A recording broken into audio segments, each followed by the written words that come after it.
Hey! No Undertale. Denied. We all know that one friend who only listens to video game OSTs. We also know that one friend who is appalled that the other friend only listens to video game OSTs, sometimes referring to it as not being real music. This conflict has existed since the creation of video game music, and I hold the opinion that music is music if you listen to it as music. I like the idea that music is just another form of communication we use. Likewise, good and bad music is entirely subjective, yet criticism is still valuable as a way to measure something relative to your own tastes. For example, I like rock music, and I have my own opinion on what bad rock music is. What this means is that if you ever recommend that I listen to Imagine Dragons, I will tell you respectfully, yet firmly, to go fuck. But on the internet, people aren't as well aware of this perspective on music. Somehow, within music discussion lies the belief that there is a universal objective understanding of what music is, yet funnily enough, everyone believes their perspective is equal to that understanding, leading to recursive and pointless debates on what good music is.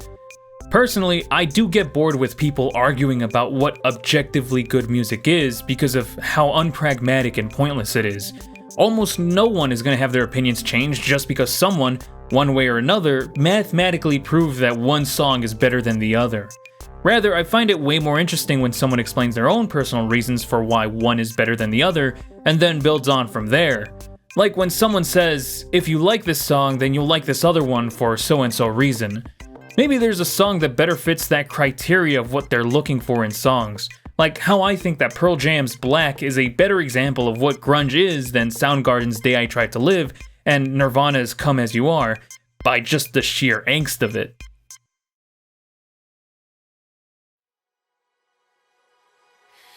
Come follow me. I'll show you the side of the world, the places that you've never seen. Come follow me. A favorite song might be a masterclass of musical composition or just really nice to listen to, but what I find more interesting is being told how it makes someone feel. Does it make you feel a certain way, or does it make you remember a moment in the past? Does the music make you want to stand up and dance, or does it make you wallow in your grief? That is where I find the value of comparing music, which is to figure out which song achieves the goal of getting you into a certain state. So in the grand scheme of things, comparing music really is just comparing how songs make us think and feel, and concluding which song better reaches that goal. Then we have video game soundtracks, which I think have the biggest unfair advantage in this race. What I want to focus on here in regards to that is the personal relationship one has with a song, because that's usually the determining factor for preference. The reason why there is such diverse music preference in mainstream music is because everyone listens to every song differently. We all have our own biases, experiences, and moods that affect how we personally attract or detract from a song. One thing I didn't mention about Pearl Jam's Black is that for me, it hits hard because the song resonates well with my own experiences of heartache, having that specific style of angst and certain emotion front and center that you don't find elsewhere. You would think that I would have interest in emo then, but that couldn't be farther from the truth. Personally, I think that emo is too whiny and juvenile, so I dislike it because I think that it trivializes my own experiences. And you're free to disagree with me, but my point here isn't to discuss preferences. Rather, I just want to point out that there is no objective metric to song preference. The magic is in that relative perspective. Video game music, however, tips the scales dramatically in its favor. While you and I might have different perspectives and experiences on heartache, video game soundtracks, which I will shorten for OSTs for the rest of the video, have the advantage of being attached to something outside of just the song itself. OSTs come included with context, that being the moment or gameplay where the OST is featured. For example, I love Inscription's boss battle songs, and I listen to them once in a while on YouTube Music while I'm doing stuff.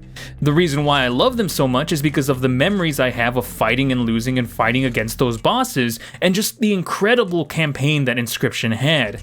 It's not because I'm yearning for the mines or looking to skin my next rabbit, but because they allow me to remember the feelings I had when playing the video game I enjoyed very much.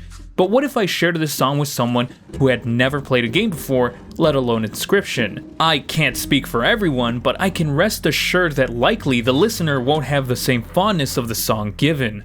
That's not to say that someone who has never played the game won't enjoy the OSTs. There exist songs that on their own sound fantastic.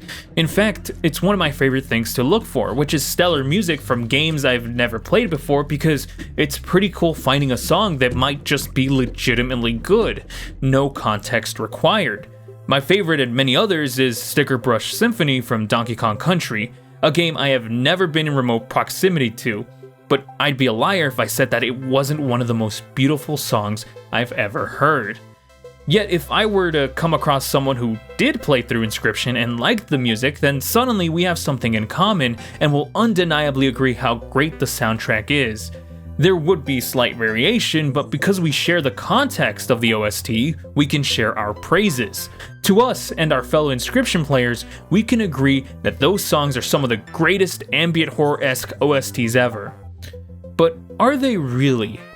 This is what I mean when I say that OSTs have an unfair advantage to regular music. Relative to you, songs that you might hear on the radio or a Spotify playlist might have a chance to be your favorite or most hated, but OSTs, if you like the game, to you, suddenly, the quality of the OST is no longer rated entirely on its own merit. Now it's associated with the game you love very much and the memories you collected with it, and so its ranking in your personal list would likely be inflated. The same phenomenon happens in reverse, where if the game is hated, their soundtrack would probably receive some unnecessarily critical opinions. It doesn't just stop there, but that community interaction in a way just bolsters the inflated opinion by continuously validating it through the multitude of people. It is also reasonable to take into account that opposing opinions would be kept on the down low because of the inherent peer pressure. Nobody wants to stand out negatively, and it's even worse when you get accused of being a contrarian. All of this enables opinions of OSTs to not be as critically accurate as it could be, as the thoughts are influenced by external factors. What you end up with is music that is so intertwined with the context, that being the game, and the relationship with the game, that discussions on OSTs become muddied and oddly personal. What this causes is really pointless debates where people can't let go of their own biases, and that's very easy to tell because, to tell you the truth, a lot of OSTs don't really stand on their own well. It goes great with the game that it belongs to, perfect even, but going back to my Inscription example, yeah, I'm getting strange looks if I play Death Card Cabin on the aux. And some game music is specifically designed to go with the gameplay, like the dynamic tracks from Need for Speed Carbon or Half-Life Alyx, which the latter required remixing for an official soundtrack release. But then that raises the question, what does it matter? So what if opinions are influenced by things outside of OSTs? So what if OSTs have inflated perceived value? So what if criticism is not accurate to one's perspective? This is all subjective anyway, and for oneself, so it doesn't really matter, right? That's where I disagree, because I believe that critique is beyond just the judgment of quality. It's also a form of communication, because criticism shares our point of view, and so it's valuable to make our criticisms as concrete, effective, and with as little bias as possible. Leaving our biases within criticism or just talking about music without removing ourselves from the context is like speaking to someone but spouting references that the other person doesn't understand and having that other person misinterpret what you're saying. Then suddenly it's no longer respectful discussion and just devolves into practically, my things are better because I like it.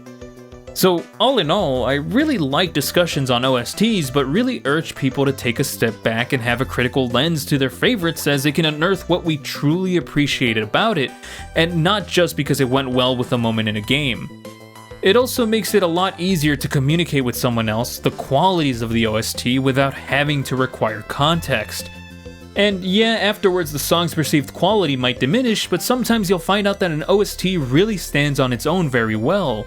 Plus, it makes you sound agreeable when you err on the side of humility. Not everything you hold near and dear is the best thing ever. Except, of course, my music. Thank you for watching. Make sure to like and subscribe if you enjoyed this video and want to see more like it. And comment down below your favorite OSTs, or just general music, so I can check them out. Remember to keep discussions as civil as possible. Thank you for watching, and I'll catch you on the next one.